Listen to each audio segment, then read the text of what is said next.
Hypertrophy అంటే ఏంది? మీరు జిమ్ కి వెళ్తున్నారు మంత్స్ నుండి, ఇయర్స్ నుండి, హెవీ వెయిట్స్ లిఫ్ట్ చేస్తున్నారు. కానీ ఒక క్వశ్చన్, అసలు మజిల్స్ ఎక్కడ పెరుగుతాయి?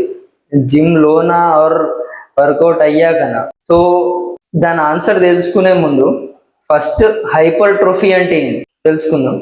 సో హైపర్ట్రోఫీ అంటే ఆల్రెడీ ఉన్న మజిల్ ఫైబర్ సైజ్ పెరగడం, అంటే కొత్త మజిల్స్ క్రియేట్ అవ్వకుండా ఉన్న మజిల్ ఫైబర్స్ సైజ్ పెరగడాన్ని హైపర్ట్రోఫీ అంటాం. సో మరి ఇది ఎలా జరుగుతుంది అంటే, మీరు రెసిస్టెన్స్ ట్రైనింగ్ చేస్తున్నప్పుడు మజిల్స్ కి గ్రో అవ్వడానికి ఒక సిగ్నల్ వెళ్తుంది.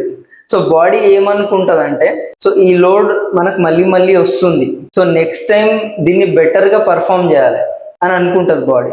సో వర్కౌట్ అయినాక మీరు ప్రోటీన్ సరిగ్గా తింటే, మంచి ఫుడ్ తింటే, మంచి స్లీప్ 7 to 9 hours మంచి స్లీప్ పోతే బాడీ రికవరీ టైంలో ఆ మజిల్ ఫైబర్స్ ని రిపేర్ చేసి ముందు కన్నా కొంచెం పెద్ద సైజ్ లో అడాప్ట్ చేస్తుంది, ఇంక్రీజ్ చేస్తుంది. సో దాన్నే మనం మజిల్ హైపర్ట్రోఫీ అంటాం. సో ఎగ్జాంపుల్ చెప్తాం మీకు ఒకటి. సో ఇవాళ మీరు ఒక 5 kgs బైసెప్ కర్ల్స్ చేస్తున్నారు అనుకోండి. సో కొన్ని వీక్స్ తర్వాత అదే వెయిట్ మీకు ఈజీ అయిపోతుంది. సో అప్పుడు 7.5 kgకి లేదా ఎక్కువ రెప్స్ కి ప్రోగ్రెస్ అవుతారు.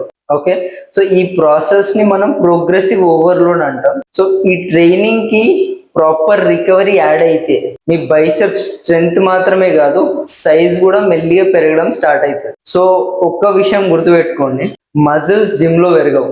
జిమ్ లో మజిల్స్ కి గ్రో అవ్వడానికి ఒక సిగ్నల్ క్రియేట్ అవుతుంది, ఒక సిగ్నల్ వెళ్తుంది.